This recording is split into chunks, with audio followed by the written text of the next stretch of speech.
Assalamualaikum warahmatullahi wabarakatuh. Bismillahirrahmanirrahim. Innal hamdalillah nahmaduhu wa nasta'inuhu wa nastaghfiruh wa na'udzu billahi min shururi anfusina wa sayyiati a'malina. Man yahdihillahu fala mudilla lahu wa man yudlil fala hadiya lahu. Wa ashhadu an la ilaha illallah wahdahu la syarika lah wa ashhadu anna Muhammadan abduhu wa rasuluh. Ya ayyuhalladzina amanu taqullaha haqqa tuqatih wa la tamutunna illa wa antum muslimun. Ya ayyuhan nasu taqu rabbakumul ladzi khalaqakum min nafsin wahidah wa khalaqa minha zawjaha وبث منهما رجالا كثيرا ونساء واتقوا الله الذي تساءلون به والأرحام إن الله كان عليكم رقيبا. يا أيها الذين آمنوا اتقوا الله وقولوا قولا سديدا يصلح لكم أعمالكم ويغفر لكم ذنوبكم ومن يطع الله ورسوله فقد فاز فوزا عظيما. أما بعد فإن أصدق الحديث كتاب الله وأحسن الهدي هدي محمد صلى الله عليه وعلى آله وسلم وشر الأمور محدثاتها وكل محدثة بدعة وكل بدعة ضلالة وكل ضلالة في النار. Alhamdulillah, kita bersyukur pada Allah Subhanahu wa taala pada hari ini, hari Jumat malam Sabtu 22 Zulhijjah 1443 Hijriah, kita dimudahkan oleh Allah Subhanahu wa taala untuk duduk bersama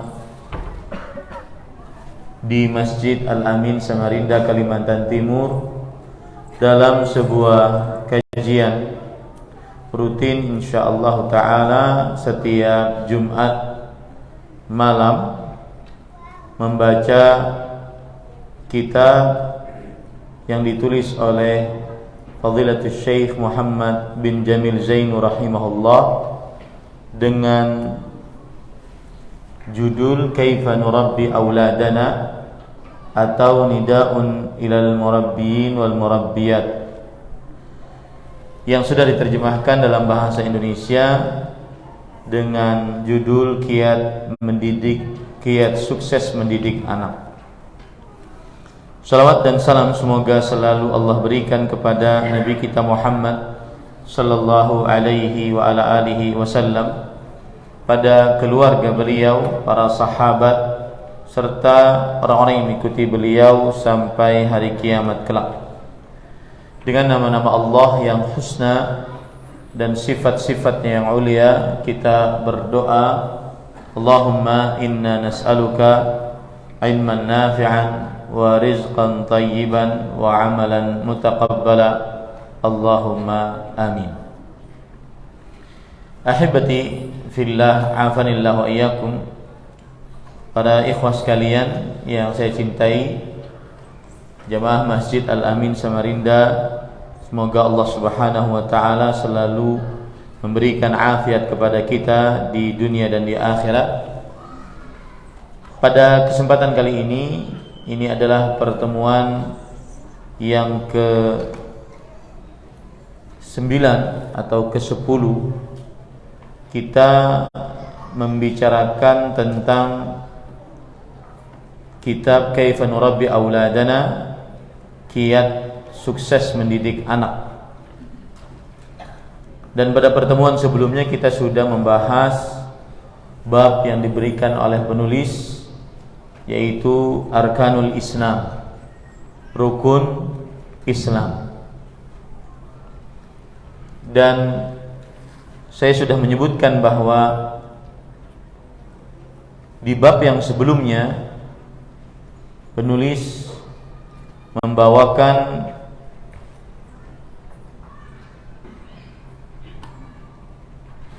wasiat-wasiat Luqman kepada anaknya. Kemudian setelah itu penulis membawakan wasiat-wasiat nabawi kepada Abdullah bin Abbas radhiyallahu anhuma. Lalu pada kesempatan kali ini kita membahas rukun Islam.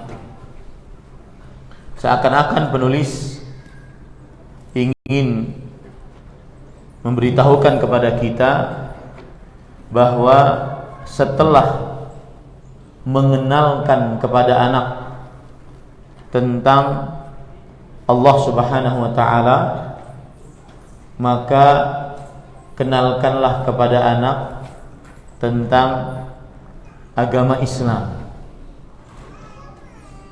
Dan begitulah semestinya orang tua mendidik anak-anaknya. Yang pertama kali dilakukan adalah mengenalkan anak tentang Allah Subhanahu wa ta'ala. Dan ini persis yang dilakukan oleh Al-Imam Syekhul Islam Muhammad bin Abdul Wahhab rahimahullah di dalam kitab Al-Usul Ats-Tsalatsa. Beliau menyebutkan 3 pokok dasar akidah Islam. Yang pertama, ma'rifatullah, mengenal Allah. Dan itu sudah kita bahas. Sebagaimana disebutkan wasiat Luqman, di situ mengenal Allah. Kemudian wasiat Nabi Muhammad sallallahu alaihi wasallam kepada Abdullah bin Abbas, di situ tentang pengenalan terhadap Allah Subhanahu wa taala. Lalu setelah itu ma'rifatu dinil Islami bil adillah, mengenal agama Islam dengan dalil-dalil. Nah, itulah yang dilakukan oleh penulis kitab kita, yaitu mengenal agama Islam dengan dalil-dalilnya.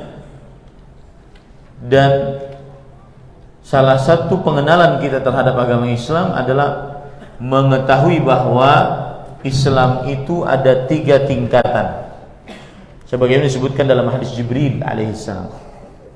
Ketika Jibril alaihissalam merubah bentuknya menjadi manusia dan duduk di hadapan Rasul sallallahu alaihi wasallam, lalu bertanya, "Ya Muhammad, akhbirni 'anil Islam." Lalu Nabi Muhammad sallallahu alaihi wasallam menjawab, "Al-Islam an tashhadu an la ilaha illallah wa anna Muhammadar Rasulullah wa tuqimas shalah wa tu'tiyaz zakah wa tasuma Ramadan wa tahujjal bait in istata'ta ilaihi sabila." Islam adalah mengerjakan rukun Islam. Lalu Jibril membenarkan, "Shadaqta, engkau benar." Lalu Jibril alaihi salam bertanya lagi kepada Rasulullah SAW, "Ya Muhammad, akhbirni 'anil iman." Wahai Muhammad sallallahu alaihi wasallam, beritahukan kepadaku tentang iman. Lalu Nabi Muhammad sallallahu alaihi wasallam menjawab, "An tu'mina billah wa malaikatihi wa kutubihi wa rusulihi wal yawmil akhir wa tu'mina bil qadri khairihi wa syarrih." Kamu beriman kepada Allah, kepada para malaikatnya, kepada kitab-kitabnya, kepada para rasulnya, kepada hari akhir, dan beriman kepada takdir baik dan buruknya. Dan ini yang dilakukan oleh penulis kitab kita, Syekh Muhammad bin Jamil Zainu rahimahullah. Setelah beliau mengenalkan Allah, tata cara mengajarkan anak, mendidik anak adalah dengan mengenalkan Allah. Baru setelah itu mengenalkan agama Islam. Jadi begitu cara mendidik anak. Salah satunya yang pertama kali adalah kenalkan tentang Allah. Maka sebagian ustaz di pesantren-pesantrennya ada pelajaran pertama yang diajarkan kepada santrinya adalah tauhid asma wa sifat. Tauhid asma wa sifat. Kenapa? Agar santri-santri yang baru masuk mengenal tentang Allah Subhanahu wa taala. Selama ini kita belajar tauhid asma wa sifat untuk membantah ahli kalam saja, bukan untuk mengenal Allah. Dan itu sebuah kekurangan. Kita belajar tauhid asma wa sifat, tauhid tentang nama-nama Allah Subhanahu wa taala yang husna, sifat-sifat Allah yang mulia. Salah satunya adalah mengenal tentang Allah Subhanahu wa taala. Baru setelah itu kita belajar tentang rukun Islam, rukun iman. Dan itu bagian dari pengenalan terhadap agama Islam. Karena Islam itu 3 tingkatan: Islam, iman, kemudian ihsan. Jibril alaihissalam ketika kali yang ketiga bertanya, "Ya Muhammad, akhbirni 'anil ihsan." Beritahukan kepadaku tentang ihsan. Rasul sallallahu alaihi wasallam menjawab, "Al-ihsan an ta'budallah ka'annaka tarahu fa in lam takun tarahu fa innahu yarak." Ihsan adalah engkau beribadah kepada Allah seakan-akan engkau melihat Allah, dan jika tidak maka sesungguhnya Allah melihatmu. Dan ihsan inilah tingkatan Islam yang paling tinggi. Ihsan, para ulama mengatakan nihayatul ikhlas. Ihsan adalah puncak dari keikhlasan. Baik, sekarang kita melanjutkan apa yang sudah kita pelajari pada, kalau tidak salah, 2 bulan yang lalu, yaitu kaifa nurabbi auladana, bagaimana kiat sukses mendidik anak-anak kita dengan cara mengajari rukun Islam. Dan di sini sedikit saya ingin menyinggung, sebagian orang yang baru kenal dakwah sunnah, baru ngaji, bahkan mungkin lama, yang sudah lama, sampai detik ini dia masih bingung. Saya mau belajar ilmu agama dari mulai mana? Ketertinggalan saya sudah sangat jauh. Saya mulainya dari mana? Maka salah satu jawaban adalah dilihat kapasitas kita sebagai seseorang muslim. Kita ini sebagai apa? Kalau seandainya kita kapasitasnya sebagai, dalam tanda kutip, hanya bapak dari anak-anak kita, suami dari istri kita, maka cara belajar ilmu agama yang benar untuk orang yang sejenis ini adalah mempelajari rukun Islam, rukun iman, cukup. Bahkan belajar ilmu agamanya pun tidak perlu melalui matan-matan. Cukup dia belajar rukun Islam, rukun iman, ditambah lagi dengan ihsan sebagaimana disebutkan dalam hadis Jibril tadi. Itu sudah mencukupi, sangat-sangat mencukupi. Kalau kapasitasnya hanya ingin menjadi seorang bapak dan suami. Tapi kalau kapasitasnya dia belajar ilmu agama, dia ingin menjadi seorang penuntut ilmu agama,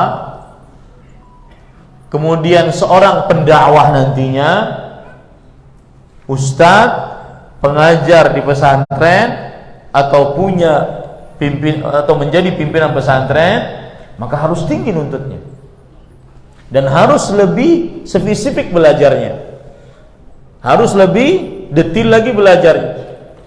Seperti misalkan disiplin ilmu akidah, dia pelajari dari matan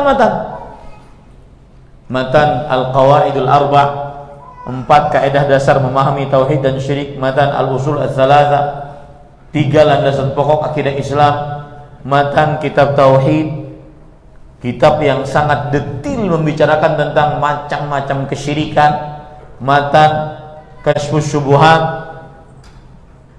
kitab yang membantah argumentasi orang-orang yang melakukan kesyirikan, kemudian akidah wasitiyah, akidah tahawiyah, akidah safariniyah, dan seterusnya. Jadi kalau dia mau menjadi seorang penuntut ilmu agama, setelah SMP, SMA, kemudian dia melanjutkan ke kuliah agama, kemudian setelah itu menjadi seorang pendakwah, kemudian setelah itu menjadi ustadz, pengajar, maka harus seperti itu dia belajar ilmu agama. Tapi kalau sebatas orang yang baru ngaji, kenal dakwahnya pun umur 30-an, 20-an, pulang ke rumah hanya sebatas sebagai ayah dan sebagai suami, maka pada saat belajar ilmu, belajar rukun Islam dan rukun iman secara mendetil dengan parsial-parsial yang ada di dalam rukun Islam, rukun iman tersebut, itu sudah mencukupi.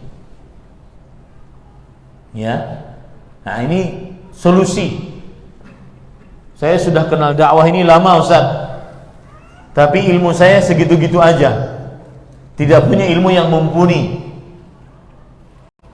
Nanti ada fenomena di negeri kita yang merusak akidah, bingung karena tidak mempunyai dasar ilmu. Tidak mempunyai dasar ilmu akibat belajar tidak mendasar. Maka saya katakan sekali lagi, siapa yang baru kenal dakwah atau yang sudah lama kenal dakwah, dakwah sunnah, dakwah salaf, maka pada saat itu belajarlah rukun Islam, rukun iman. Mempelajari rukun Islam, rukun iman bukan hanya sekedar menyebutkannya, 2 kalimat syahadat, mendirikan sholat, puasa Ramadan, berhaji ke Baitullah, bayar zakat. Bukan membayar zakat, berhaji ke Baitullah, bukan. Tetapi mempelajarinya secara detil. Saya beri contoh yang sudah kita pelajari, syahadat an la ilaha illallah, la ma'buda bihaqqin illallah. Bersyahadat bahwa tidak ada ilah yang berhak diibadahi selain Allah. Apa nih runtutan atau urutan tema-tema dari syahadat la ilaha illallah? Yang pertama, maknanya. Yang kedua, konsekuensinya. Yang ketiga, rukun-rukunnya. Yang keempat, pembatal-pembatalnya. Yang kelima, syarat-syaratnya. Yang keenam, hal-hal yang menyimpang dari la ilaha illallah, dan seterusnya. Nah, begitu cara belajar rukun Islam. Jadi kita benar-benar mendasar ilmunya. Dan seperti itu seseorang akan punya ilmu yang mumpuni, tidak mudah goyah. Dan seperti itu seseorang akan menyelesaikan pembelajarannya tentang ilmu agama. Ya, ini kok belajarnya nggak selesai-selesai Ustaz? Coba saya tanya sekarang, yang sudah 10 tahun kenal dakwah salaf, apa yang sudah dia selesaikan dari pelajaran ilmu agama? Apalagi di zaman sekarang, sebagian orang cuma suka nonton video yang pendek-pendek, video short di YouTube 1 menitan, reels di Instagram 1 menitan, TikTok saya nggak tahu. Itu bolehlah sebagai nasihat, tapi untuk sebagai ilmu mendasar tidak akan pernah bisa didapat. Sebagai ilmu yang mendasar tidak akan pernah bisa didapat. Makanya banyak orang udah kenal dakwah lama. Kapan kenal dakwah? Mulai 2000-an Ustaz. Tapi nggak mumpuni ilmunya. Tidak tahu apa yang dia sudah pelajari. Ini karena salah dalam belajar. Makanya saya nasihatkan, kalau seandainya ada orang yang baru ingin belajar ilmu agama secara serius, mendasar, dan kapasitasnya sebagai bapak atau suami, maka pelajarlah rukun Islam, rukun iman dengan detil berdasarkan dalil-dalilnya, sudah mencukupi. Ya, taib. Sekarang kita mempelajari syahadat yang kedua, wa anna Muhammadan Rasulullah. Betul tidak? Sudah ini? Muhammadan Rasulullah? Tudum ya? Taib. Syahadat la ilaha illallah sudah kita pelajari. Kalau ingin lihat, silahkan lihat di YouTube akun channelnya Masjid Al-Amin Samarinda. Kiat sukses mendidik anak.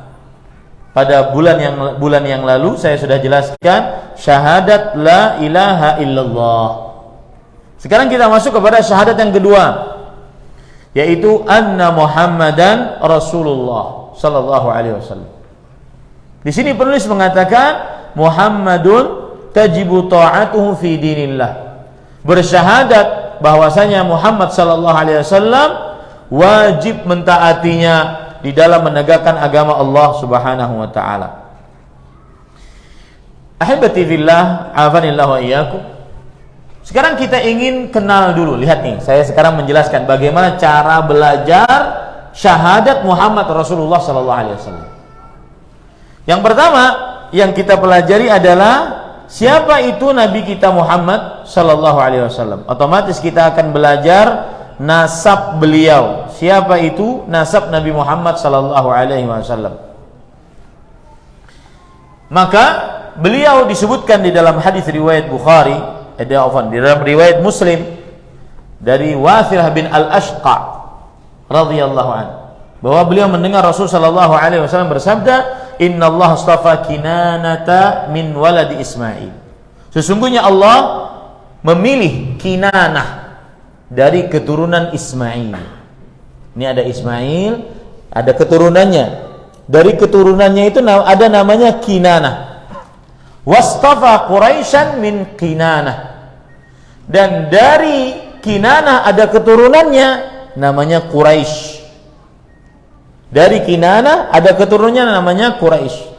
Wastafa min Quraisy Bani Hashim. Dari Quraisy ada keturunannya, yaitu keturunan Hashim. Wastafani min Bani Hashim, dan aku diutus dari Bani Hashim.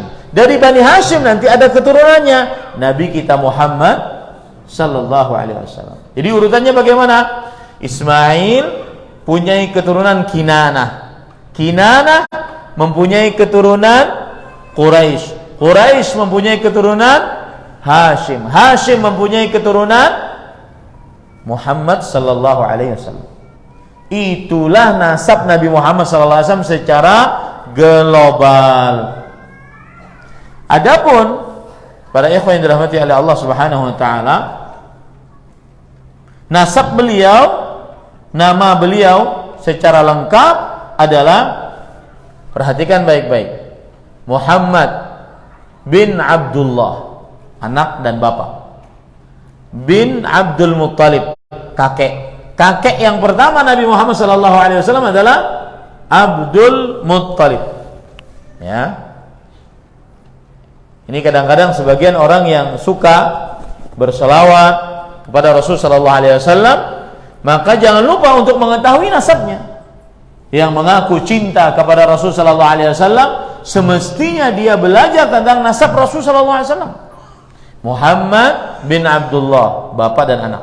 Bin Abdul Muttalib, kakek yang pertama Nabi Muhammad SAW adalah Abdul Muttalib. Bin Hashim, berarti Hashim kakek yang berapa? Kedua. Tadi disebutkan dalam hadis, Hashim, dan Allah memilihku dari Bani Hashim. Ya, dan Hashim adalah keturunan Quraisy. Hashim sudah kita ketahui, berarti kakek yang kedua Nabi Muhammad SAW.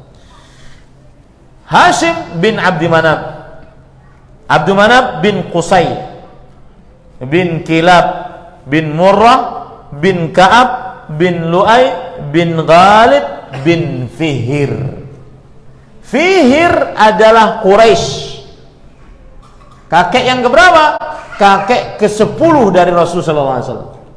Quraisy itu adalah kakek Rasul sallallahu alaihi wasallam, kakek yang ke-10 dari Rasulullah sallallahu alaihi wasallam. Saya ulangi ya. Muhammad bin Abdullah, anak dan bapak. Bin Abdul Muttalib, kakek yang pertama. Bin Hashim, bin Abdi Manaf, bin Qusay, bin Kilab, bin Murrah, bin Lu'ay, bin Ghalib, bin Ka'ab, saya kelewatan, bin Murrah, bin Ka'ab, bin Lu'ay, bin Ghalib, bin Fihir. Ya, Fihir adalah kakek yang ke-10 Rasulullah sallallahu alaihi wasallam. Lanjut. Bin Malik, bin Nadhr, bin Kinanah, bin Khuzaimah, bin Mudrikah, bin Ilyas, bin Mudar, bin Nizar, bin Adnan. Lihat, Kinanah kakek yang keberapa tadi? Fihir kakek yang ke-10. Bin Malik, Fihir bin Malik kakek yang ke-11. Bin Nadhr kakek yang ke-12. Bin Kinanah kakek yang ke-13.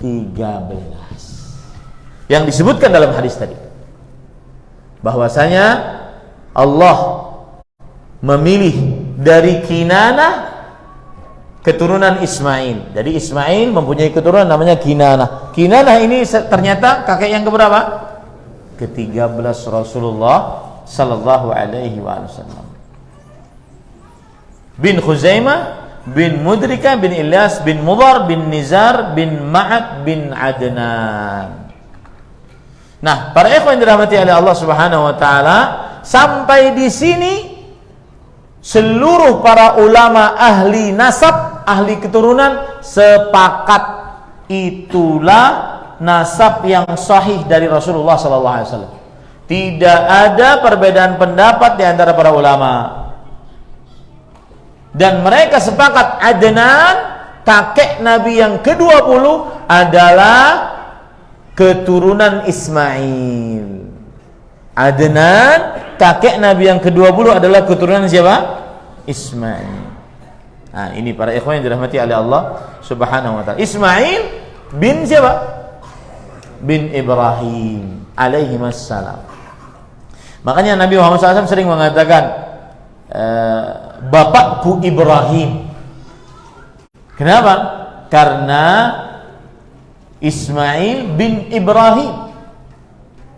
Ya. Jadi Ibrahim adalah kakek Nabi Muhammad sallallahu alaihi wasallam. Nah. Kemudian ahibati fillah, a'anillahu wa iyyakum. Nama ibu beliau Aminah binti Wahab bin Abdi Manab bin Zuhrah bin Kilab bin Murrah. Jadi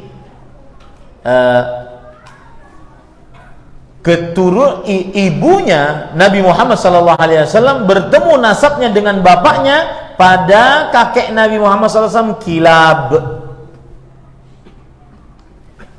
Keturunan ibu Nabi Muhammad SAW dengan keturunan bapak Nabi Muhammad SAW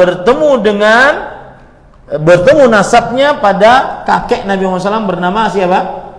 Kilab. Aminah binti Wahab bin Abdi Manab bin Zuhrah bin Kilab bin Murrah. Ya, ini para ikhwan yang dirahmati oleh Allah Subhanahu wa taala. Jadi sekali lagi, nasab ibunya Nabi Muhammad SAW dengan nasab bapak Nabi Muhammad SAW bertemu pada kakek Nabi Muhammad SAW yang bernama siapa? Kilab bin Murrah. Saya ulangi ya, nasab Nabi Muhammad SAW: Muhammad bin Abdullah bin Abdul Muttalib bin Hashim bin Abdi Manab bin Qusay bin Kilab bin Murrah. Berarti Kilab adalah kakek Nabi Muhammad SAW yang keberapa? Yang kelima. Bin Murrah bin Ka'ab bin Lu'ay bin Ghalib bin Fihir. Fihir adalah siapa tadi? Quraisy. Kakek Nabi Muhammad SAW yang ke-10. Fihir bin Ghalib, Fihir bin Malik bin Nadar bin Kinana bin Khuzaimah bin Mudrika bin Ilyas bin Mudhar bin Nizar bin Ma'ad bin Adnan. Adnan kakek Nabi Muhammad SAW yang ke-20. Adnan adalah keturunan Ismail bin Ibrahim. Jadi beliau ini adalah nasab yang paling mulia. Makanya ketika Heraklius bertanya kepada Abu Sufyan saat mereka di hadapan Abu Sufyan, Heraklius bertanya, "Kaifa nasabuhu fikum?" Bagaimana nasabnya? Keturunan yang mengaku nabi itu bagaimana? Maka Abu Sufyan mengatakan, "Huwa fina dzu nasab." Dia memiliki nasab yang bagus di tengah-tengah kita. Maka Heraklius mengatakan, "Fakadzalika ar-rusul tub'atsu fi nasabi qaumiha." Demikianlah para rasul diutus dari nasab yang memang paling tinggi. Baik. Itu nasab Nabi Muhammad sallallahu alaihi wasallam. Sekarang kelahiran beliau. Yang pertama tahun. Maka tidak ada perbedaan pendapat di antara para ulama. Tahun kelahiran Rasul sallallahu alaihi wasallam adalah tahun gajah. Tahun gajah. Amul fil. Kemudian yang kedua adalah hari. Tidak ada perbedaan pendapat di antara para ulama bahwa hari kelahiran beliau adalah hari Senin. Sebagaimana hadis yang diriwayatkan oleh Imam Muslim ketika beliau ditanya mengapa berpuasa hari Senin, maka beliau menjawab, "Dzaka yaumun wulidtu fi." Aku berpuasa karena itu adalah hari aku dilahirkan. Hari aku dilahirkan. Ada orang berdalil dengan hadis ini, hadisnya sahih riwayat Muslim, bahwa kalau begitu boleh kita merayakan hari kelahiran Rasul sallallahu alaihi wasallam. Maka jawabannya adalah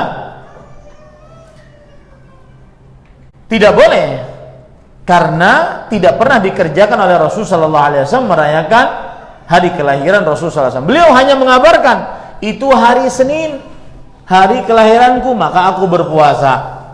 Oleh karena itu, semestinya orang yang ingin merayakan hari kelahiran Rasulullah SAW berpuasalah setiap hari Senin. Orang yang ingin merayakan hari kelahiran Rasulullah SAW berpuasalah setiap hari Senin. Itu merayakan hari kelahiran Rasulullah SAW. Berpuasa hari Senin, sebagaimana yang dilakukan oleh Rasul Sallallahu Alaihi Wasallam. Nah, kemudian adapun tanggal kelahiran dan bulan kelahiran terjadi ikhtilaf di antara para ulama. Yang paling masyhur ikhtilafnya banyak ya, disebutkan oleh Imam Ibnu Katsir dalam kitabnya Al-Bidayah wan Nihayah. Disebutkan oleh Imam Ibnu Katsir di dalam kitabnya oleh Imam Az-Zahabi dalam kitab Syiar Alamin Nubala. Dan juga para ulama-ulama ahli sejarah lainnya menyebutkan ikhtilaf, perbedaan pendapat tentang tanggal kelahiran dan bulan kelahiran. Pendapat yang paling masyhur adalah 12 Rabiul Awal. Pendapat yang dikuatkan oleh para ahli sejarah dari ahli hadis, di antaranya Al-Hafidz Ibnu Hajar, di antaranya Imam Ibnu Katsir, adalah 8 Rabiul Awal. Kemudian ada yang mengatakan dilahirkan di bulan Ramadan. Ada yang mengatakan, dan ini pendapat yang paling aneh, yaitu 27 Rajab. Ini pendapat yang paling lemah dari tanggal dan bulan kelahiran Rasulullah sallallahu alaihi wasallam. Taib. Kemudian para ikhwan yang dirahmati Allah, termasuk hal yang patut kita perhatikan, kita ketahui tentang Nabi Muhammad SAW yang kita bersyahadat atasnya adalah beliau diberikan wahyu. Kapan? Di mana? Apa yang diberikan wahyu kepada beliau? Beliau diberikan wahyu pada umur beliau 40 tahun. Dan para ulama mengatakan umur 40 ini adalah umur manusia yang sudah sempurna di dalam tindak tanduknya, ucapannya. Ya, umur baligh sampai 40, baligh 15 sampai 40 itu masih mencari-cari gitu. Makanya ada istilah dalam ilmu psikologis namanya krisis, quarter life crisis. Artinya orang yang berumur 15 sampai kurang dari 40 itu dia masih bingung. Saya mau jadi apa? Dia kadang-kadang juga mikirin, apalagi kalau teman-temannya sudah punya sukses gitu, punya dagang usaha di kota Samarinda, punya outlet usaha 20 misalnya. Dia tambah bingung, sering iri. Ya, makanya lihat di media-media sosial banyak tuh ya cuplikan-cuplikan tentang quarter life crisis. Orang yang bingung saya mau jadi apa, orang yang iri dengan keadaan orang ya. Tapi kalau sudah umur 40 ya sudah, inilah saya. Dia tidak akan pernah berubah. Yang malas-malas ya sudah malas. Makanya umur 40 lebih itu gambaran masa mudanya. Yang masa mudanya tidak pernah sholat malam, malas baca Quran, malas zikir pagi sore, malas berzikir, maka itu adalah gambarannya nanti ketika umur 40. yang umur 40 lebih masih nonton hal-hal yang diharamkan, maka itu adalah kebiasaan warisan masa muda. Ya, karena dia susah untuk berubah. Itu adalah umur sempurna manusia. Tadi kembali, Nabi Muhammad SAW dapat wahyu umur 40 di Goa Hira. Goa Hira berada di puncak Gunung Nur di kota Mekah. Kemudian para ikhwan yang dirahmati oleh Allah Subhanahu wa taala, dan beliau mendapatkan wahyu yaitu surat Al-Alaq dari ayat 1 sampai 5. Iqra bismi rabbikal ladzi khalaq, khalaqal insana min 'alaq, iqra wa rabbukal akram, 'allama bil qalam, 'allamal insana ma lam ya'lam. Itu beliau diangkat menjadi nabi. Adapun diangkat menjadi rasul, maka dengan surat Al-Muddatsir. Ya ayyuhal muddatsir, qum fa'andzir. Wahai manusia yang sedang berselimut, bangunlah, maka berikanlah peringatan. Inilah ayat yang diturunkan oleh Allah, yang dengannya Nabi Muhammad SAW diutus menjadi rasul. Kemudian sebagai sebuah keyakinan kita tentang Nabi Muhammad SAW juga adalah bahwa beliau adalah manusia yang otomatis terkena wafat sebagaimana manusia biasa. Beliau adalah manusia. Allah Subhanahu wa taala berfirman, memberikan redaksi kepada Rasulullah SAW dalam surah Az-Zumar ayat 30, innaka mayyitun, sesungguhnya engkau mati wahai Muhammad sallallahu alaihi wasallam, wa innahum mayyitun, dan sesungguhnya mereka pun mati. Ini menunjukkan bahwa Nabi Muhammad sallallahu alaihi wasallam wafat.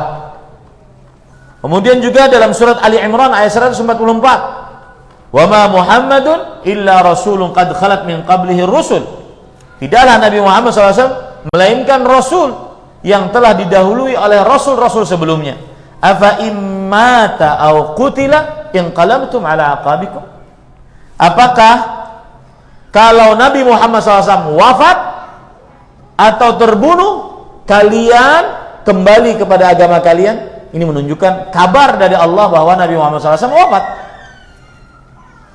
Kemudian surat Al-Anbiya ayat 34, wa ma ja'alna li basharin min qablika al-khulda afa in mitta fahumul khalidun, dan tidaklah kami jadikan untuk seorang manusia pun sebelum engkau kekekalan.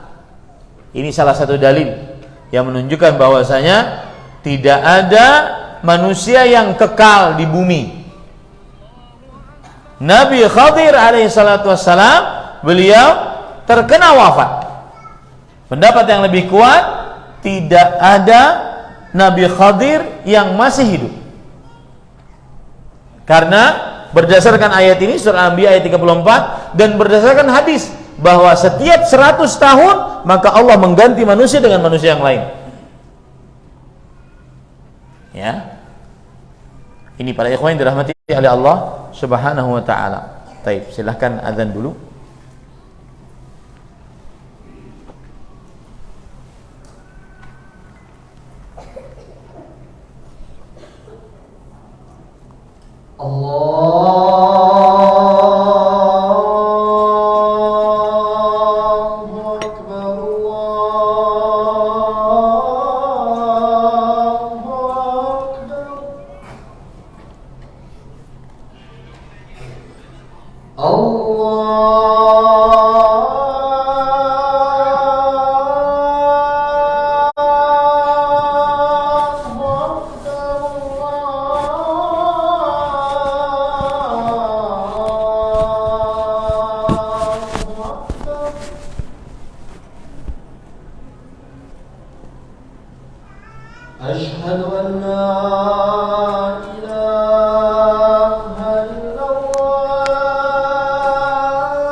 Baik, kita lanjutkan para ikhwan yang dirahmati oleh Allah Subhanahu wa taala. Sampai mana tadi?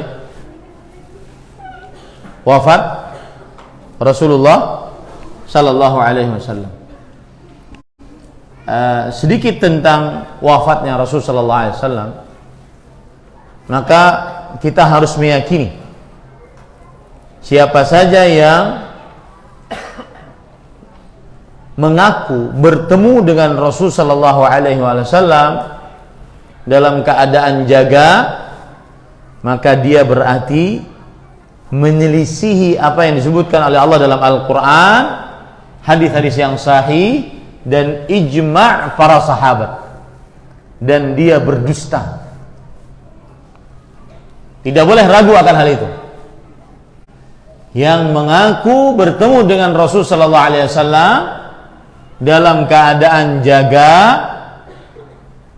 setelah wafatnya Rasul sallallahu alaihi wasallam, maka dia berarti menyelisihi ayat-ayat Al-Quran, hadis-hadis Rasul sallallahu alaihi wasallam yang sahih, dan juga ijma' para sahabat Nabi radhiyallahu anhu.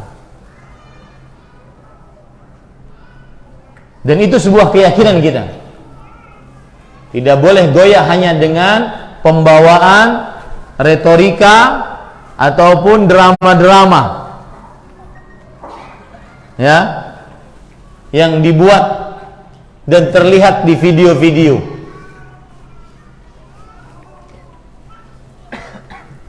Manusia yang paling faham tentang agama Islam setelah Rasulullah sallallahu alaihi wasallam dari para sahabatnya Abu Bakar As-Siddiq. Ketika Rasul sallallahu alaihi wasallam wafat, Abu Bakar As-Siddiq di pojokan kota Madinah, di sana sedang menggilir istrinya. Kemudian mengetahui kabar Rasulullah SAW wafat, beliau datang ke Madinah, kemudian masuk ke dalam kamarnya Aisyah radhiyallahu anha dan membuka kain penutup wajah Rasul sallallahu alaihi wasallam. Dan beliau mengatakan, "Tibta hayyan wa mayyitan ya Muhammad."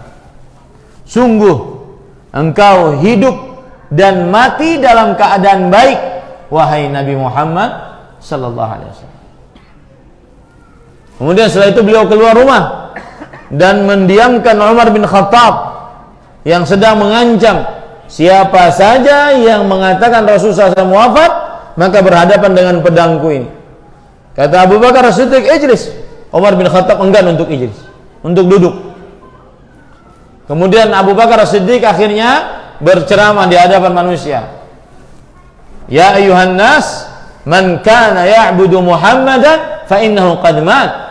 Wa man kana ya'budu Allah fa innahu hayyun la yamut.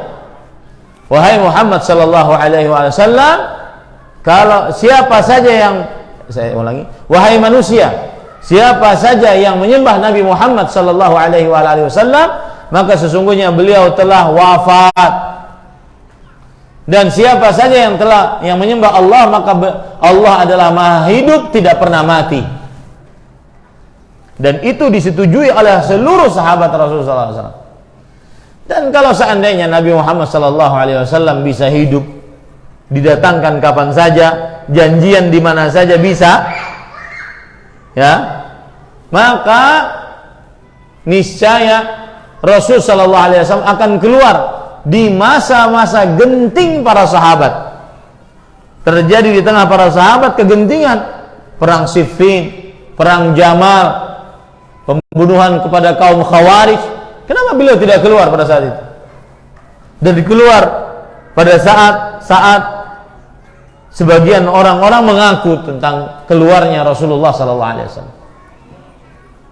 Ini kedustaan, dan kita harus yakin itu sebuah kedustaan, dan kita wajib meyakini bahwa Rasulullah SAW wafat, ya, berdasarkan ayat Al-Quran. Wafat berpindah dari alam dunia ke alam barzakh, tidak ada hubungannya sama sekali dengan alam dunia untuk saat sekarang ini. Ya, ini para ikhwan yang dirahmati oleh Allah Subhanahu wa taala. Dan Rasul sallallahu alaihi wasallam wafat sesudah menyampaikan seluruh syariat tanpa ada yang disembunyikan dan tersisa, sebagaimana disebutkan dalam surat Al-Maidah ayat 3, Al-yawma akmaltu lakum dinakum wa atmamtu alaikum ni'mati wa raditu lakumul Islam madina. Hari ini kusempurnakan bagi kalian agamaku, kusempurnakan atas kalian nikmatku, kuridai bagi kalian Islam sebagai agama. Kemudian para ikhwan yang dirahmati oleh Allah Subhanahu wa taala, Nabi Muhammad sallallahu alaihi wasallam beliau wafat sebagaimana manusia wafat, karena beliau manusia. Sebagaimana ayat Al-Quran, innama ana bashar mislukum, sesungguhnya aku manusia seperti kalian. Al-Quran tidak pernah berbohong, dan kita meyakini apa disebutkan dalam Al-Quran. Rasulullah SAW juga bersabda, innama ana bashar ansa kama tansaw, sesungguhnya aku manusia, aku lupa sebagaimana kalian lupa. Maka beliau wafat sebagaimana seluruh manusia wafat, memiliki rasa sekarat, sakaratul maut, wajaat sakratul mauti bil haq, dan telah datang rasa sekarat dengan kebenaran, dan berpisah ruhnya dari jasadnya, berpisah ruhnya dari jasadnya saat meninggal. Dan ini yang dinyatakan oleh orang saksi hidup saat Rasulullah SAW wafat, yaitu Aisyah radhiyallahu anha. Aisyah radhiyallahu anha berkata, inna min ni'amillah alayya anna Rasulullah SAW tuwuffiya fi baiti wa fi yaumi wa baina sihri wa nahri. adalah Rasulullah SAW wafat di rumahku saat menggilirku di antara leher dan pangkuanku. Apalagi ya, mana datangkan dalil bahwa Rasulullah SAW bisa ditemui secara jaga setelah wafatnya Rasulullah SAW, baik dari Al-Quran, hadis Rasul, ataupun perkataan para sahabat Nabi radhiyallahu anhu. Genting mana ketika kaum muhajirin, kaum ansar berseteru siapa khalifah setelah Rasulullah SAW. Bisa saja beliau bangun waktu itu, khalifahnya Abu Bakar As-Siddiq. Kenapa beliau nggak bangun waktu itu? Jadi jangan percaya dengan kedustaan yang mengatakan bisa bertemu dengan Rasulullah SAW dalam keadaan jaga. Ini dusta, menyelisih ayat Al-Quran dan hadis Rasulullah SAW serta kesepakatan para sahabat Nabi radhiyallahu anhu. Kemudian para ikhwan yang dirahmati oleh Allah Subhanahu wa taala, wafatnya Rasulullah SAW hari Senin. Tidak ada ikhtilaf di antara para ulama akan hal ini. Sebagaimana hadis dari Anas bin Malik, kemudian hadis dari Aisyah radhiyallahu anha, riwayat Bukhari.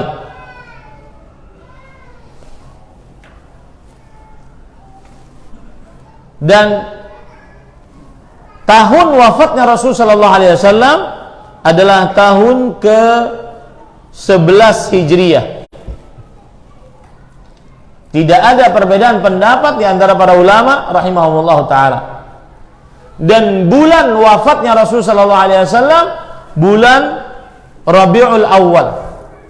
Tidak ada perbedaan pendapat di antara para ulama rahimahumullah taala. Yang terjadi ikhtilaf di antara para ulama rahimahumullah adalah tanggal. Ada yang mengatakan tanggal 12 Rabiul Awal, dan ini pendapat jumhur. Dan ini pendapat yang paling kuat. Dan bahkan pendapat ini hampir terjadi kesepakatan di antara para ulama. Ijma' tanggal 12 Rabiul Awal. Ya. Dan mungkin ada yang bertanya, mengapa hari kelahiran, tanggal kelahiran, bulan kelahiran terjadi ikhtilaf di antara para ulama? Berbeda dengan wafat. Karena orang-orang kan belum tahu ini bayi nanti akan menjadi seorang rasul, pemimpin manusia, kekasih Allah. Maka tidak mereka perhatikan tentang tanggal dan bulan kelahiran Rasulullah sallallahu alaihi wasallam. Maka terjadilah ikhtilaf di antara para ulama. Saya ingin melengkapi catatan Bapak Ibu, dan saya itu suka sekali, dan ini yang menyebabkan saya berpindah dari asalnya tarekat tasawuf kemudian kepada pemahaman dakwah salaf. Salah satunya adalah beragama berdasarkan Al-Quran, hadis, dan dipahami oleh para sahabat. Jadi tenang kita. Makanya saya suka banget kalau ada penceramah menyebutkan sebuah perkara, menyebutkan dalil dari Al-Quran, dalil dari hadis, kemudian perkataan para ulama. Itu berarti ustadznya suka baca. Itu berarti ustadznya memang persiapan untuk ngajar. Ya. Nah, saya akan tambahkan ini. Imam Ibnu Qayyim rahimahullah di dalam kitab beliau Zadul Ma'ad fi Hadi Khairil Ibad, beliau mengatakan, la khilafa annahu wulida sallallahu alaihi wasallam fi jawfi Makkah wa anna maulidahu kana amal fil. Tidak ada ikhtilaf di antara para ulama bahwa Nabi Muhammad SAW dilahirkan di dalam kota Mekah dan dilahirkan pada tahun gajah. Kemudian Imam Ibnu Ishaq, seorang ahli sejarah, berkata amul fil. Imam Ibnu Katsir mengatakan wahwal masyhur indal jumhur. Tahun kelahiran Rasulullah sallallahu alaihi wasallam tahun gajah. Dan ini yang paling masyhur menurut para jumhur ulama.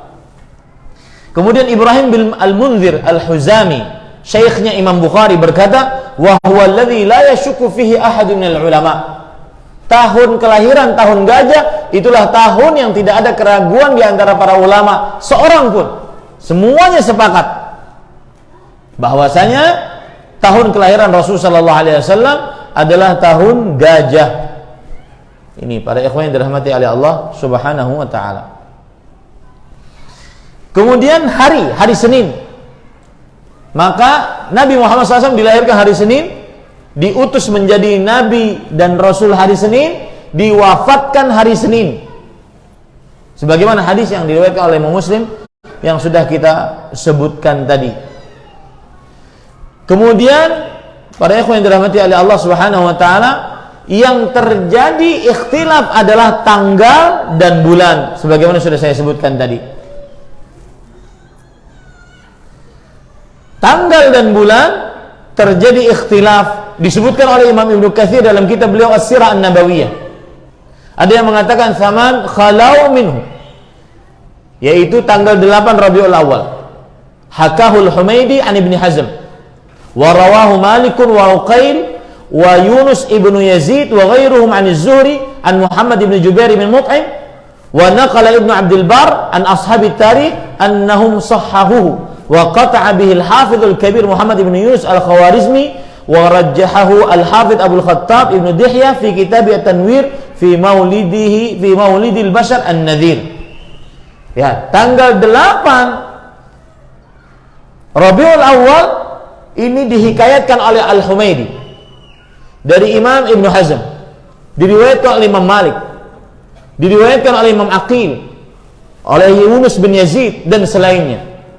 Kemudian diriwayatkan oleh Imam Az-Zuhri dari Muhammad bin Jubair bin Mut'im. Ini adalah seorang tabi'in.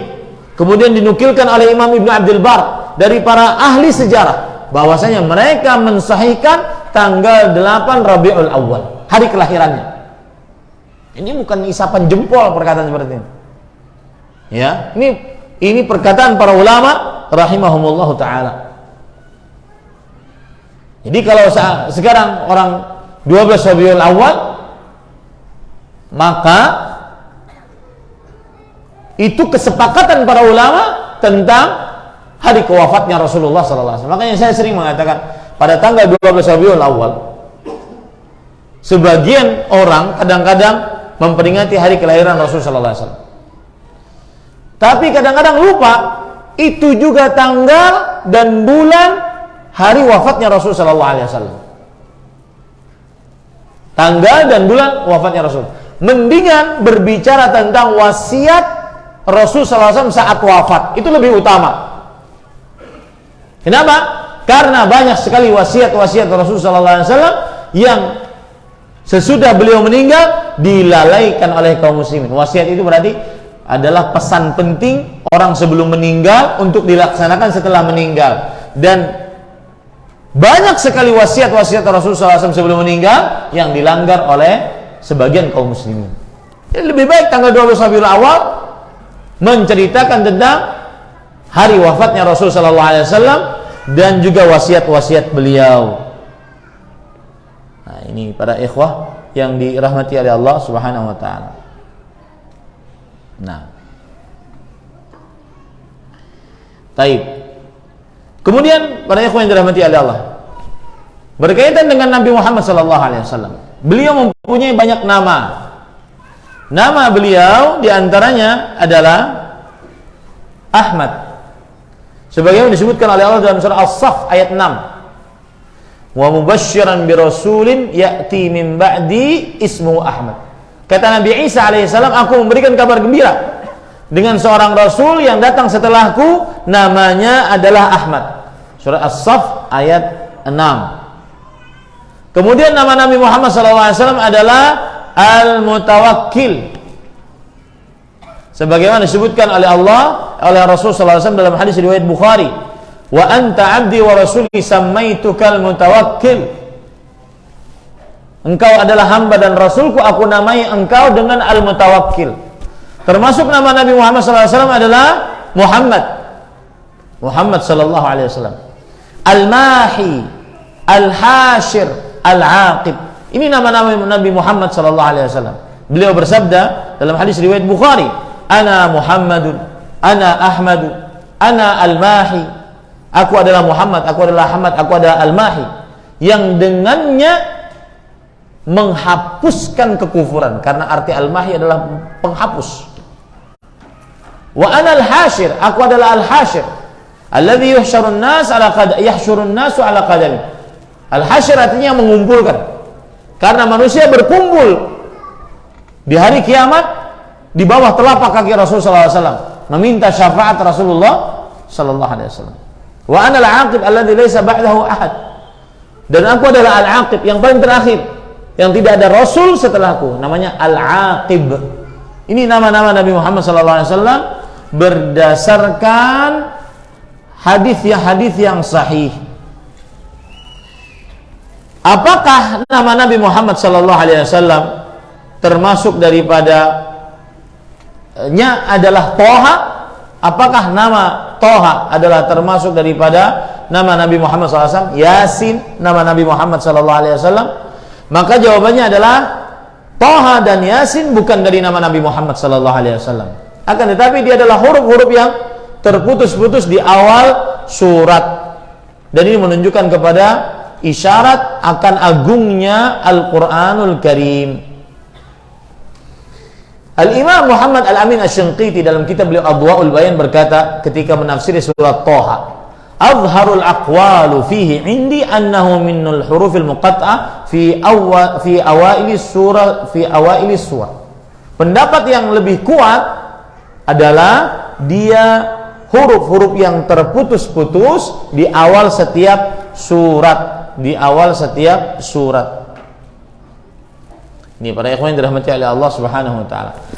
Imam Ibnu Baz berkata, "Wa laisa Thaha wa Yasin min asma'in Nabi sallallahu alaihi wasallam fi as-sahih qaulail ulama." Dan Thaha dan Yasin bukan dari nama Nabi Muhammad sallallahu alaihi wasallam. Menurut pendapat ulama yang paling kuat, bal huma minal hurufil muqatta'ah fi awailis suwar. Tetapi dia adalah termasuk huruf-huruf yang terputus-putus di awal-awal setiap surat. Baik. Sekarang kekhususan Rasul sallallahu alaihi wasallam. Apa kekhususan yang dimiliki oleh Rasul sallallahu alaihi wasallam? Beliau adalah pemimpin anak keturunan Adam. Artinya manusia yang paling mulia.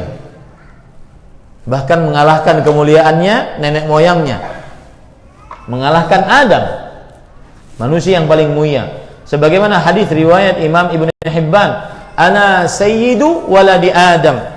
Aku adalah pemimpin anak Adam yaumal qiyamah, pada hari kiamat. Kemudian beliau berkata juga, "Ana sayyidu waladi Adam wala fakhr." Aku adalah pemimpin anak manusia dan tidak ada kesombongan di dalamnya. Kemudian kekhususan Rasul sallallahu alaihi wasallam adalah beliau orang yang pertama kali dibelah kuburannya, terbelah kuburannya dan bangkit dari kubur. Beliau orang yang pertama kali. Sebagaimana hadis Rasul sallallahu alaihi wasallam, "Ana awwalu man yunshaqqu anhu al-ardu." Aku adalah orang yang bumi membelahku dan mengeluarkanku dari bumi pertama kali. Itu kekhususan Rasul sallallahu alaihi wasallam. Kemudian beliau adalah orang yang pertama kali memberi syafaat. Awwalu syafi'in musyaffa'. Memberi syafaat, yang diizinkan untuk memberi syafaat adalah Rasulullah sallallahu alaihi wa alihi wasallam. Bagaimana ceritanya? Apa itu syafaat sih? Di atas ada Allah, di sini ada Nabi Muhammad sallallahu alaihi wasallam, di sini ada manusia. Seluruh dari manusia. Proses syafaat adalah Rasul sallallahu alaihi wasallam datang kepada Allah Subhanahu wa taala. Lalu mengatakan, "Ya Allah, itu manusia dimulai hisabnya." Itulah syafaat. Ya, syafaat artinya talabut tajawuz anil ghair, talabul manfa' anil ghair, meminta manfaat untuk orang lain. Nabi Muhammad SAW ketika diberikan izin untuk memberikan syafaat, baru beliau berani menghadap kepada Allah. meminta agar orang lain, seluruh manusia, dimulai hisabnya. Makanya beliau adalah awwalu syafi', manusia yang pertama kali memberi syafaat. Kemudian Nabi Muhammad SAW kekhususannya adalah beliau tidak dipanggil dengan nama di dalam Al-Quran sebagai pemuliaan dari Allah Subhanahu Wa Taala, tetapi dipanggil dengan ya ayuhan nabi, ya ayuhan rasul. Ya ayuhan nabi seperti dalam surah Al-Anfal ayat 64, ya ayuhan rasul seperti dalam surah Al-Maidah ayat 41. Nabi-nabi lain dipanggil dengan nama ya Adam uskun, wahai Adam diamlah engkau di sini. Ya Isa bin Maryam azkur ni'mati, wahai Isa bin Maryam ingatlah nikmat-nikmatku. Ya Nuh ihbit bisalam, wahai Nuh kedaratanlah dengan selamat. Ya Ibrahim, ya Lut, ya Daud, ya Zakaria, ya Yahya. Nama nabi-nabi lain dipanggil dengan nama. Adapun Nabi Muhammad SAW tidak dipanggil dengan nama. Kemudian ahibati fillah, a'afanillahu wa iyyakum. Sekarang apa saja konsekuensi orang yang bersyahadat Muhammad Rasulullah sallallahu alaihi wasallam? Nah, ini baru pembicaraan. Dari tadi kita mengenal Nabi Muhammad sallallahu alaihi wasallam. Baru mengenal apa saja konsekuensinya. Ya, begitu belajar baru 2 kalimat syahadat kan sudah 1 jam. Baru tentang Nabi Muhammad SAW saja. Jadi urusan belajar rukun Islam bukan urusan menghafalnya saja, tapi memahaminya secara detil. Ya.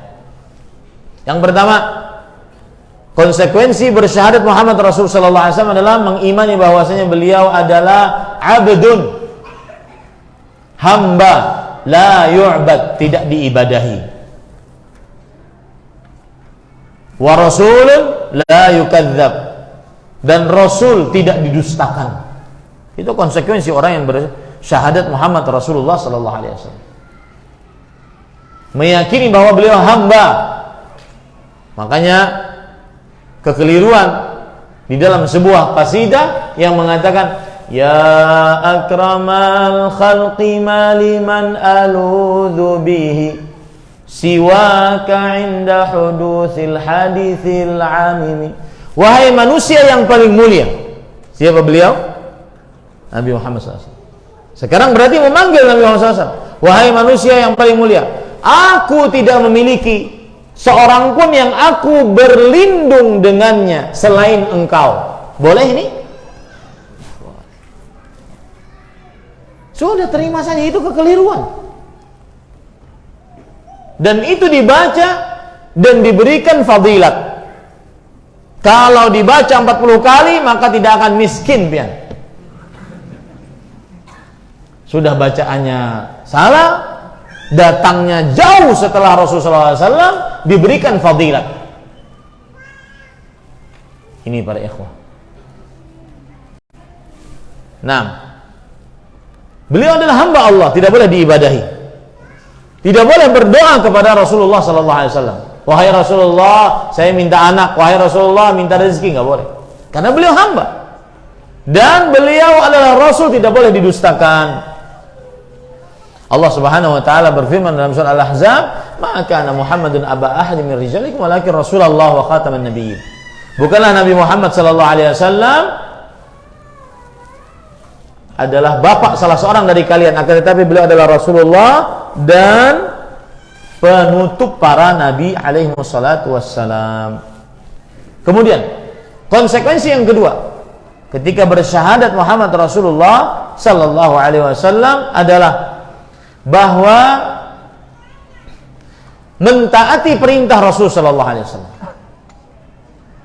Apa saja yang diperintahkan oleh Rasul sallallahu alaihi wasallam taatilah. Allah Subhanahu wa taala berfirman, "Wa man yuti'il ar-rasula faqad ata'a Allah." Siapa yang taat kepada Rasulullah, sungguh ia telah taat kepada Allah Subhanahu wa taala. Kemudian yang ketiga yaitu mempercayai apa yang diberitakan oleh Rasul sallallahu alaihi wasallam. Apa saja yang diberitakan oleh Rasulullah SAW harus percaya. Kenapa? Karena beliau tidak berbicara dari hawa nafsu. La yantiqu 'anil hawa in huwa illa wahyun yuha. Beliau tidak berbicara dari hawa nafsu kecuali itu adalah wahyu yang diwahyukan oleh Allah Subhanahu wa taala. Ini yang ketiga, yaitu mempercayai apa yang diberitakan oleh Rasul sallallahu alaihi wasallam. Apa saja. Makanya Abu Bakar As-Siddiq radhiyallahu anhu, beliau diberikan gelar As-Siddiq karena beliau mempercayai tentang kabar apa? Isra dan Mi'raj Nabi Muhammad sallallahu alaihi wasallam. Ketika orang-orang kafir Quraisy ingin menghina Rasul sallallahu alaihi wasallam di hadapan Abu Bakar As-Siddiq, "Ya Abu Bakar, za'ama sahibuk." Wahai Abu Bakar, itu kawanmu, sahabatmu mengaku dia melakukan perjalanan dari Masjidil Haram ke Masjidil Aqsa, kemudian ke Sidratul Muntaha, kemudian kembali lagi ke Masjidil Haram dalam satu malam. Apa pendapatmu? Kata Abu Bakar As-Siddiq, "In kana kama qala aw ashaddu aw ab'adu min dzalik fa ana usaddiquhu." Jika yang mengatakan itu beliau, bahkan kalau bisa lebih dari itu, aku akan mempercayainya. Makanya beliau diberikan kabar As-Siddiq. Ini para ikhwan. Kemudian hakikat atau konsekuensi dari syahadat Muhammad dan Rasulullah sallallahu alaihi wasallam adalah alla yu'badallah illa bima syara'. Tidak boleh beribadah kecuali dengan apa yang disyariatkan oleh Rasulullah sallallahu alaihi wasallam. Seperti misalkan salat, Rasul sallallahu alaihi wasallam bersabda, "Shallu kama ra'aitumuni usolli." Salatlah kalian sebagaimana kalian melihat aku salat. Seperti misalkan juga haji, khudhu anni manasikakum, berhajilah sebagaimana kalian ambillah dariku manasik tata cara berhaji kalian, dan seterusnya seperti itu. Kemudian konsekuensi yang selanjutnya dari bersyahadat Muhammad Rasulullah adalah mencintai Rasulullah SAW lebih dari apapun dan siapapun, sampai dari diri sendiri. Ini konsekuensi bersyahadat Muhammad sallallahu alaihi wasallam lebih dari apapun dan siapapun. Sebagaimana Umar bin Khattab radhiyallahu anhu, beliau berkata, "Wallahi anta fa antal an wallahi ahabbu ilayya min nafsi." Demi Allah wahai Rasulullah, engkau lebih aku sukai, lebih aku cintai dibandingkan diriku sendiri. Ya. Rasulullah SAW bersabda, "La yu'minu ahadukum hatta akuna ahabba ilaihi min walidi wa waladi wan nasi ajma'in." Tidak beriman salah seorang di antara kalian sampai aku, Rasulullah SAW, lebih ia cintai dibandingkan anaknya, orang tuanya, dan seluruh manusia. Wajib lebih mendahulukan cinta kepada Rasulullah SAW dibandingkan cinta kepada siapapun dan apapun. Nah, ini beberapa poin tentang syahadat Muhammad Rasulullah sallallahu alaihi wasallam. Ada waktu 15 menit. Jika ada yang ingin bertanya, dipersilahkan. Khusus jadwal saya salat Isya kita akhirkan, yang penting sudah azan. Dan Rasul sallallahu alaihi wasallam beliau mengatakan, "Laula an asyqa ala ummati innaha lawaqtuha." Suatu saat beliau mengakhirkan salat Isya, kemudian Umar bin Khattab mengatakan, "As-salah, as-salah ya Rasulullah." Wahai Rasulullah, salat. Orang sudah tertidur, ibu-ibu sudah capek. Salat wahai Rasulullah. Kemudian beliau bersabda, kalau seandainya aku tidak memberatkan umatku, maka sesungguhnya waktu salat Isya adalah yang paling utama sekarang, yaitu diakhirkan. Ya, baik. Ada pertanyaan? Ini saya jelaskan, mungkin yang baru-baru hadir, kok enggak salat ini. Ya. Nanti dikira ajaran apa lagi gitu ya. Macam-macam. Nah, silahkan. Tidak ada? Nah. Waalaikumsalam warahmatullahi wabarakatuh. Apa definisi sebenarnya perbedaan antara Rasul? Apa perbedaan pengertian Nabi dan Rasul? terjadi perbedaan pendapat di antara para ulama tentang perbedaan antara Nabi dan Rasul. Wallahu alam, pendapat yang dikuatkan. Lihat bahasa saya, ketika saya katakan dikuatkan itu berarti saya sedang beradab dengan para ulama. Karena bukan saya yang menguatkan. Dikuatkan artinya kita mengikuti pendapat para ulama. Pendapat yang dikuatkan oleh para ulama adalah yaitu bahwa Nabi seorang lelaki yang diberi wahyu oleh Allah Subhanahu wa ta'ala untuk menyampaikan risalah kepada kaum yang menyepakatinya. Itu Nabi diberi wahyu oleh Allah untuk menyampaikan risalah wahyu kepada kaum yang menyepakatinya, seperti Nabi Adam. Ya, tidak ada yang menyelisihi Nabi Adam, tidak ada yang durhaka kepada Nabi Adam. Adapun Rasul, laki-laki yang diberikan wahyu oleh Allah Subhanahu wa taala untuk menyampaikan risalah kepada kaum yang menentangnya, seperti Nabi Daud, Nabi Hud, Nabi Saleh, Nabi itu Rasul kita Nabi Muhammad sallallahu alaihi wasallam, Rasul kita Nabi Ibrahim, Rasul kita Nabi Musa, Nabi Isa, semuanya